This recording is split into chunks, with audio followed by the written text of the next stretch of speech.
there's this show, this anime, right? Called Owari no Seraph, or Seraph of the End. and I just hated the first episode, like absolutely despised it. A group of kids tries to escape the vampire dystopia, but by the end, they are all dead except the main character. It does the same boring, "Oh no, my family is dead, and so now I'm going to fight whoever did this" cliche. And that combined with me watching it at 3 a.m. made me completely bored and uninterested. And I started wondering why I hated this specific instance of this cliche so much, because I had also recently watched Demon Slayer, which also has the main character's family die in the first episode. In that show, the main character Tanjiro comes back home a bit too late and finds his entire family murdered by a demon, except for his sister Nezuko, who has been turned into a demon. After this, he must leave his home and decides to join the Demon Slayer Corps so that he can protect Nezuko, the one remaining member of his family. This storyline is pretty basic. It's almost exactly like what happens in Star Wars, except with even more family members and some goofy speed lines. And this lack of creativity should make it worse than what happens in Seraph of the End. After all, at least Seraph tries to do something different. That being, the characters are actively doing something to get themselves killed instead of just being suddenly dead when the main character comes back home. However, this is exactly what made Seraph's first episode so bad for me. It's so obvious that the characters aren't going to succeed, because if they did, then they would have achieved their goal. They would be free from the vampires. There wouldn't need to be any more story. And so, obviously, it's a trap. And we have to see all these children get killed by a vampire, because more death equals more emotion. But then the main character escapes anyways, because I guess this vampire just decided to not bring any backup. And so main character decides that his mission in life will be to kill the vampires. But basically, by trying to kill off the family in a unique way, Seraph actually just makes it worse. And honestly, the more basic method that Demon Slayer uses allows for more interesting payoffs later in the series. The obvious mystery is the question of who killed the family.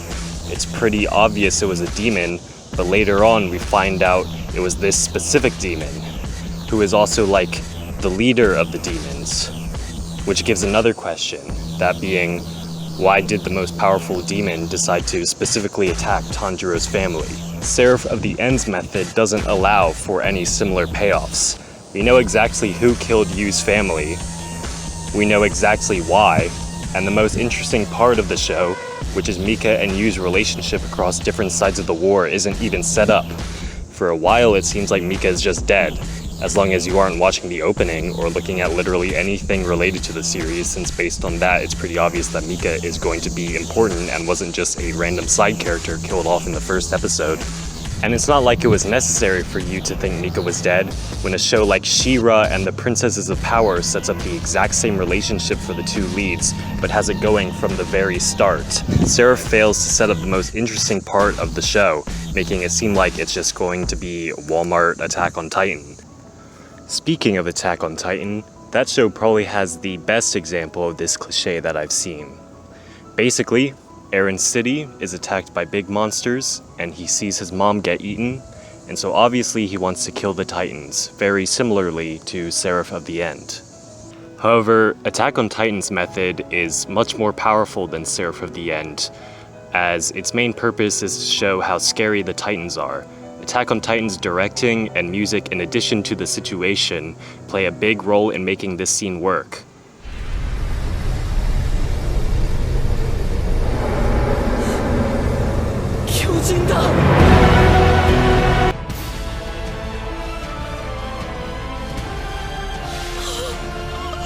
While Seraph's isn't nearly as terrifying due to how awkward it feels. You and Mika are just standing there as this vampire kind of just teleports around killing all these children. I guess that's another problem with Seraph's family killing. And this also happens in Demon Slayer. Both shows seem to think that killing more characters equals more emotion. However, we have basically no connection to any of these people, And so no matter how many die, we're still going to understand why the main character wants to fight the monsters. Which is another reason why Attack on Titan's family killing works so well. It's just his mom. That's all we need to understand why Eren wants to fight the Titans. And that's probably the last thing I want to talk about, setting up the main character's motives. All three of the examples I've given end with the character wanting to fight whatever monster killed his family. However, they are all also fundamentally different. In Demon Slayer, Tanjiro was living a happy life with his family. If nothing happened, he probably would be doing the same thing for a long time. The demon killing his family interrupts the status quo, making Tanjiro leave his home and join the Demon Slayer Corps. Before this event, it's reasonable to believe that Tanjiro wouldn't have ever really wanted to fight demons. In Seraph of the End, Yu expresses his desire to fight against the vampires for humanity's freedom before his family is killed. However, when he sees an opportunity for his family to escape and live away from the vampires, he takes it. Keep in mind that none of them have any idea that there are humans outside Vampire Town, meaning they had no way of knowing there was an army of humans fighting the vampires. And so it seems like before his family died, Yu was planning on just living peacefully in the outside world. Both of these characters have the same start to their motivation.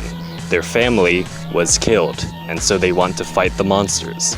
While Yu did seem to want to rebel against the vampires, he seems to actually prefer a peaceful life with his family, making it seem like he doesn't really care that much about fighting for freedom. And so his expression of hatred towards vampires actually comes off as edgy, rebellious teen stuff instead of an ideology of fighting for freedom. And that's where Eren Yeager comes in. Eren was intent on joining the Scouts from the start because of his desire to fight against the Titans for humanity's freedom. This feels very similar to Seraph, but it's actually a lot more effective. Unlike Yu, I don't believe Eren, even before his mom was killed, would have taken a peaceful life. His drive to fight for humanity's freedom was there from the start. But then, what is the purpose of Eren's mom dying? If he already wanted to fight the Titans, why does he need more motivation? Well, Eren's ideology is already there. However, his mom dying turns Eren from a character into a symbol. Later in the show, Eren, while in Titan form, is described as the embodiment of humanity's rage against the Titans. And this is exactly the purpose of his mom dying. After seeing his mom die, Eren symbolizes all of humanity and their rage at the Titans for taking away friends and family. He already wanted freedom, but after experiencing the death and destruction the Titans brought on a personal level, he wanted freedom even more, and more importantly, revenge against the Titans. And so that's why Eren is the best example of this cliche.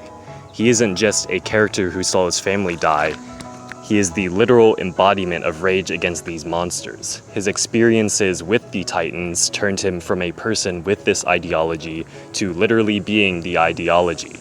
And so his mom dying is extremely important to his character. Tanjiro and Yu's development could never be as powerful due to them not having solid ideologies from the start.